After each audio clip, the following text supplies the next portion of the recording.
memberikan masukan buat kawan-kawan apa harus kita kerjakan secara bersama-sama sebagai sebuah partai, sekaligus sebagai daily working party, partai yang akan bekerja secara harian, karena partai ini diinisiator kembali, dihidupkan kembali oleh organisasi-organisasi kerakyatan. Kita sambut yang ketiga, pembicara yang ketiga 10 menit, yaitu yang keempat. Yang pertama tadi saya coba. Oh, pertama udah ya Bapak Heryono ya, maaf, berarti yang keempat tadi saya agak telat. Yang keempat kita sambut adalah sekarang Riden Hatamazis, Presiden FSMI, Federasi Serikat Pekerja Metal Indonesia, salah satu serikat pekerja terkenal sangat militan, sangat terorganisir, dan Riden adalah presiden yang terpilih beberapa waktu yang lalu 2021-2026 dan sekarang menjadi ketua Mahkamah Partai di Partai Buruh dan juga adalah wakil ketua anggota Tripartit Nasional di Kementerian Tenaga Kerja Republik Indonesia. Bung Riden, 10 menit ke depan. Silakan. Ya, Assalamualaikum warahmatullahi wabarakatuh. Waalaikumsalam warahmatullahi wabarakatuh. Partai Buruh. Partai Buruh. Partai Buruh. Ya, makasih. Dari saya dalam kesempatan ini, ya, pertama kita selalu mereferensi ya tentang Partai Buruh di negara-negara lain, ya, di negara-negara Eropa, negara-negara Australia, New Zealand, dan lain sebagainya. Nah, satu hal dalam diskusi sore hari ini, saya mencoba mau mengangkat tentang apakah kultur atau budaya masyarakat kita di Indonesia sama dengan mereka-mereka yang di Eropa, kemudian di New Zealand, dan juga di Australia, dan negara-negara Amerika Latin. Nah, kenapa? Karena dari awal pembicara, misalnya tadi Pak Ridza Ramli mengatakan bahwa di seluruh dunia, ya, di seluruh dunia bahwa partai selalu ada partai buruh. Ya, bahkan di negara-negara maju itu salah satu faktor yang paling dominan adalah peran daripada partai buruh. Nah, untuk itu saya ingin mengatakan bagaimana terhadap kultur rakyat kita di Indonesia. Karena fakta-fakta di beberapa kali kita melakukan perhelatan perpolitikan, ya, itu kawan-kawan buruh kita sendiri, ya, masih agak jauh, ya, cara pikir atau cara pandangnya terhadap bagaimana keinginan buruh itu sendiri. Nah, ini sengaja saya buka dalam kesempatan ini supaya kita ingin lebih tajam lagi, ya, lebih dalam lagi untuk bagaimana kita, karena ada salah satu pandangan yang memang saya juga sependapat bahwa bicara politik itu adalah tentang kesadaran kelas, ya, kesadaran kelas. Nah, dilihat selama ini masih banyak komentar-komentar, banyak pandangan-pandangan yang kesadaran kelas pekerja ini terhadap politik itu sangat masih agak perlu kita edukasi lagi. Kenapa? Mungkin salah satu faktornya 32 tahun Pak Soeharto memimpin ini negeri berhasil mengkooptasi atau memisahkan buruh, pokoknya lu kerja digaji, selesai. Nah, ini yang pertama dalam refleksi akhir tahun ini. Kemudian yang kedua, saya melihat sekarang bahwa ya ini ada komplain kameranya gerak-gerak terus. Ini saya pegangin. Sebentar. Ini punya pakai laptop, cuman laptopnya nggak mau diem ini. Karena udah nafsu, ingin berkuasa ini kelihatannya nih kita nih Partai Buruh nih. Ini yang gerak-gerak itu, bukan laptop. Ya, jadi itu yang pertama. Nah, kemudian yang kedua, saya lihat sekarang di tingkat pimpinan, ya, di tingkat pimpinan seluruh buruh, baik yang sudah bergabung dengan kita Partai Buruh maupun yang belum, secara pandangan, secara visi ke depannya itu sudah sama.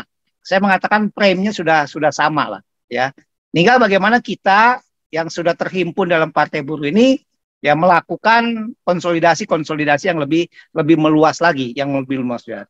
Tapi kan kita tidak cukup, ya kita tidak cukup hanya sampai ke di level para pimpinan saja. Kalau tidak kita lanjutkan ke level lebih bawah lagi dalam artian anggota. Karena kan kata kunci daripada pemenangan itu adalah adalah suara. Nah, saya rasa pandangan saya dua hal itu saja dalam refleksi atau diskusi di akhir tahun ini. Ya, apa yang saya maksud ya tentu dengan masa depan ya atau tahun 2022 ya energi kita fokuskan kepada bagaimana medan yang sedang kita hadapi ini. Saya lihat kultur bangsa kita umumnya ini yang perlu kita edukasi. Kemudian sebagai tokoh buruh nasional dan memimpin sebuah organisasi yang sangat luar biasa besar dengan tingkat iuran yang disiplin, mempunyai aset yang begitu kuat, militan, apalagi ganda mental di bawah pimpinan presiden. Ada pertanyaan, apa sikap SPMI maupun serikat-serikat pekerja lain yang selama ini kemudian Anda dalam bentuk aliansi koalisi baik di pusat maupun di daerah dalam memperjuangkan upah minimum? Apakah gerakan-gerakan semacam itu tetap harus kita pelihara sebagai sebuah cara untuk membangun militansi perjuangan, sehingga ketika dia bermetamorfosis memberi dukungan kepada partai dalam hal ini partai buruh, kemudian partai buruh menjadi kuat karena dia adalah kelas pekerja, apakah gerakan-gerakan tentang perjuangan upah minimum harus kita pelihara?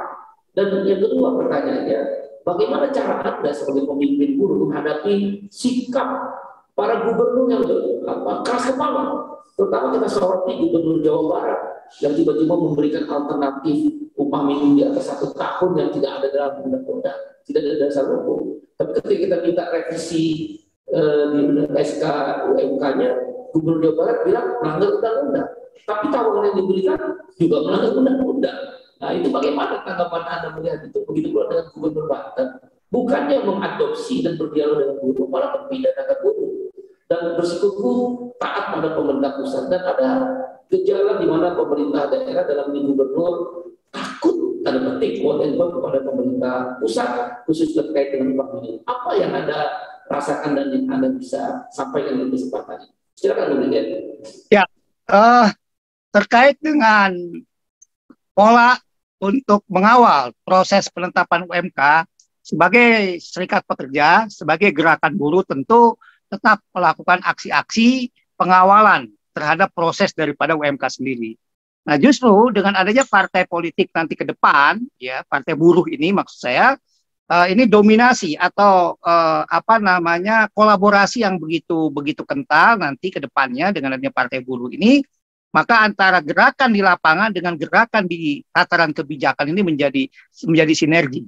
Sekali lagi saya ingin mengatakan menyikapi proses UMK ya ke depan, walaupun nanti partai buruh sudah berkiprah, partai buruh bahkan sekalipun nanti sudah menjadi pemenang, maka gerakan serikat pekerja, gerakan buruh tetap berjalan ya, aksi-aksi, kemudian pengawalan dan lain sebagainya. Nah, kemudian terkait dengan beberapa dinamika yang saya lihat ya terhadap keputusan-keputusan katakanlah inisiatif daripada gubernur, misalnya gubernur Jawa Barat ya, itu secara pemikiran dia seolah-olah itu menjadi solusi ya, menjadi solusi. Padahal posisinya adalah ini justru menabrak tatanan undang-undang atau peraturan yang ada. Nah, justru ini yang akan membias terhadap bagaimana apa yang sedang kita perjuangkan. Nah, kemudian apa yang terjadi di Provinsi Banten, memang ini tadi yang saya singgung di awal terkait dengan karakter ya, jabatan boleh sama, posisi boleh sama, tapi tetap karakter orang per orang itu stylenya itu tetap ada, stylenya tetap berbeda-beda. Nah, inilah membuat suasana situasi yang di tiap daerah-daerah itu kulturnya berbeda-beda lah, itu yang saya bilang. Ya contoh Jawa Timur, Bung Jajuli dan kawan-kawan kan begitu keras, ya begitu masif ya aksi-aksi, tapi karena gubernurnya secara kultur pendekatannya dia bisa, tidak ada hal-hal yang aneh terjadi di Jawa Timur gitu. Nah, untuk Banten ini karena memang karakter daripada pemimpinnya seperti itu, budaya-budayanya ya, dalam kata bahasanya, dalam statement-statementnya gaya-gaya ya seperti itu akhirnya menimbulkan persoalan lain. Jadi seolah malah bergeser daripada UMK sendiri. Nah, tapi kita dari sisi serikat pekerja, dari sisi pimpinan buruh, kita tidak terkecoh oleh karakter-karakter itu. Kita fokus kepada yang namanya perjuangan upah. Misal Banten tanggal 5 besok tetap akan ada aksi, bahkan gabungan dengan mahasiswa. Nah, saya rasa itu mungkin ya. Saya rasa itu. Pertanyaan terakhir, apa harapan Anda sebagai pemimpin buruh dan apa yang harus kita lakukan sebagai Presiden FSPMI, KSPI, dan Partai Buruh untuk outlook 2022? Tantangan ke depan tentu berat, tadi sudah disampaikan Bang Rizal Ramli secara ekonomi dan politik, bisa Omnibus Law akan dibahas kembali, upah minimum masih harus diperjuangkan, termasuk 5 Januari di Banten. Bu Riden akan menggerakkan kembali bersama kawan-kawan aksi-aksi buruh untuk upah minimum, harga gas yang meningkat, kemudian juga premium dan pertalite akan dihilangkan. Itu artinya sama juga kenaikan harga BBM. Apa harapan dan strategi yang akan dilakukan sebagai pemimpin buruh di 2022? Pertanyaan terakhir demikian. Ya, makasih. Tentu tadi yang saya bilang bahwa kultur budaya kita ini yang masih perlu diedukasi, ya, diedukasi karena jangan sampai kita terus-menerus dicekoki oleh politik, ya, politik money politik, ya, politik uang, seolah-olah pokoknya kekuasaan ada di pihak mereka. Maka hal yang harus dilakukan kita pertama adalah membangun kesadaran kepada level grassroots. Nah, kita sebagai pimpinan di nasional, pimpinan daerah, 2022 tidak ada pilihan lain, disegerakan melakukan konsolidasi penyadaran kepada anggota kita, kepada grassroots kita semua. Ya, bahkan saya mengatakan dalam kesempatan ini tidak hanya kita yang terhimpun sekarang di Partai Buruh, gerakan buruh yang lain pun, para pemimpin buruh yang lain pun kita ajak membangun kesadaran itu.